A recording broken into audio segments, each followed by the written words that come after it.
नमस्कार दोस्तों, हमारे चैनल ज्ञानधारा एसटीपी में आपका स्वागत है।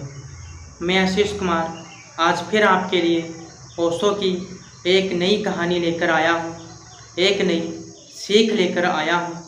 दोस्तों, यह कहानी आपके जीवन को बदल सकती है और आपकी सोच में भी परिवर्तन ला सकती है। इसलिए इस कहानी को पूरा सुने, वीडियो को अंत तक देखें, कहीं पर भी स्किप ना करें। और दोस्तों, आप जानते ही हैं कि ओशो की कहानियाँ एक नए समाज को जन्म देती हैं और एक नई दिशा दिखाती हैं। तो आइए दोस्तों, अब हम आपको ओशो की कहानी की तरफ ले चलते हैं। जैसे कि एक गांव था और उस गांव में एक ऐसा व्यक्ति रहता था जो उसे अपने जीवन के बारे में चिंता रहती थी। वह यह सोचता रहता था कि कभी न कभी ऐसा कोई समय आएगा जब हमारा खूब मान सम्मान होगा, हमारी चारों तरफ प्रसिद्धि होगी और लोग हमारी जय जयकार करेंगे। लेकिन वह कुछ काम नहीं कर पाता था। वह कोई भी काम करने को जाता तो उसे यह लगता कि यह काम सही ढंग से नहीं हो पाएगा और यह सोच करके उस काम को वह छोड़ देता था। होता क्या है, कई बार उसने ऐसे काम करने चाहे जिससे उसे जीवन में खुशियाँ आ सकती हों, लेकिन उसने थोड़ा सा काम किया और फिर उसने अपने मन में यह सोच रखा कि अब यह काम हमसे नहीं होगा और फिर उस काम को वह छोड़ करके चला जाता था। दोस्तों, वह अपने भविष्य को लेकर के चिंतित होने लगा और उसके जीवन में और भी दुख आने लगा। और होता क्या है, कुछ दिनों के बाद उसके गांव में एक संत महात्मा आते हैं और उसे पता चलता है कि गांव में संत महात्मा जी आए हैं और जो कि लोगों की समस्याओं का समाधान कर देते हैं। तो वह व्यक्ति उन संत महात्मा के पास जाता है और उन्हें प्रणाम करता है और उन महात्मा जी से कहता है कि महात्मा जी, हमारे पास एक प्रश्न है, क्या तुम उसका जवाब दोगे? तो महात्मा जी बोले, बताओ तुम्हारा क्या प्रश्न है? तो वह व्यक्ति कहता है कि हम यह चाहते हैं कि हमारी चारों तरफ ख्याति हो, हमारी चारों तरफ प्रसिद्धि हो, लोग हमारी जय जयकार करें, लोग हमारा मान सम्मान करें। मैं ऐसा चाहता हूँ, लेकिन जब मैं कोई कार्य करने जाता हूँ तो हमारा मन विचलित हो जाता है और यह पहले से ही सोच लेता है कि यह काम नहीं हो पाएगा और फिर उस काम को मैं छोड़ करके चला जाता हूँ। तो उन महात्मा जी ने कहा, ठीक है, तुम सुबह कल सूर्योदय के समय हमारे पास आ जाओ। होता क्या है, जब सुबह सूर्योदय होता है तो वह व्यक्ति उन महात्मा जी के पास पहुंच जाता है। तो महात्मा जी उसको कहते हैं कि हमारे साथ टहलने के लिए चलो।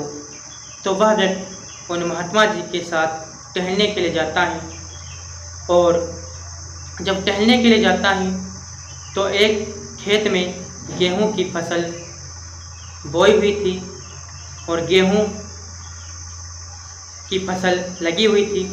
तो महात्मा जी ने कहा कि क्या आप हमें एक बात बता सकते हैं? तो उस व्यक्ति ने कहा, बताओ महात्मा जी, कौन सी बात है? तो महात्मा जी ने कहा कि यह जो गेहूं की फसल है, यह कैसे आज यह मतलब इतनी बड़ी, इसके पौधे हैं इतने बड़े, तो यह गेहूं की फसल कैसे बोई गई होगी? तो उस व्यक्ति ने कहा, पहले इस खेत को जोता गया होगा और फिर इस खेत में बीज डाले गए होंगे और फिर इस खेत में समय समय पर पानी लगाया गया होगा, तब जा कर के यह गेहूं की फसल पैदा हुई है। तो महात्मा जी ने कहा, ठीक है।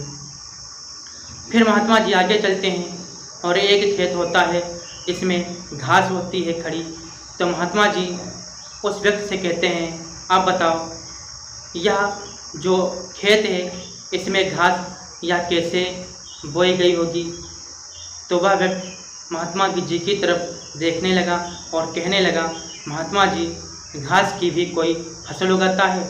यह तो अपने आप उत्पन्न होती है और यह तो खेत को बर्बाद कर देती है। और खेत में अगर घास है तो आपकी फसल भी अच्छी नहीं होगी। तो महात्मा जी ने कहा कि तुम यह जानते हो कि यह जो घास है या इसकी फसल उगाई नहीं जाती है, यह खेत में अपने आप उत्पन्न होती है।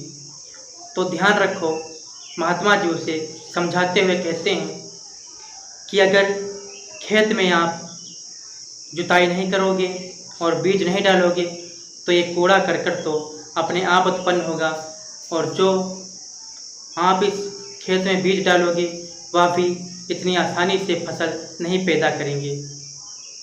तो महात्मा जी ने कहा, उसी प्रकार से तुम कोई काम करने के लिए जाते हो तो तुम यह सोच लेते हो कि यह काम हमसे नहीं होगा। अगर तुमने सकारात्मक के बीज डाले होते अपने मन में तो आज तुम अपने जीवन में सफल होते। आज इसलिए असफल जीवन लिए घूम रहे हो क्योंकि आपने अपने हृदय में, अपने मन में हमेशा नकारात्मक के बीज बोए हैं। और जब तुम नकारात्मक के बीज बोओगे तो कभी भी जीवन में सफल नहीं हो पाओगे। तो वह व्यक्ति महात्मा जी की बात समझ गया और उन्हें प्रणाम करके वापस चला जाता है। तो दोस्तों, मैं आशा करता हूँ आपको यह कहानी अच्छी लगी होगी और इस कहानी से हमें यही सीख मिलती है कि अगर हमें अपने जीवन में सफल होना है तो सकारात्मक के बीज बोने चाहिए अपने हृदय में। तो दोस्तों, मैं अगली वीडियो में मिलूँगा एक नई कहानी के साथ। तब तक के लिए नमस्कार।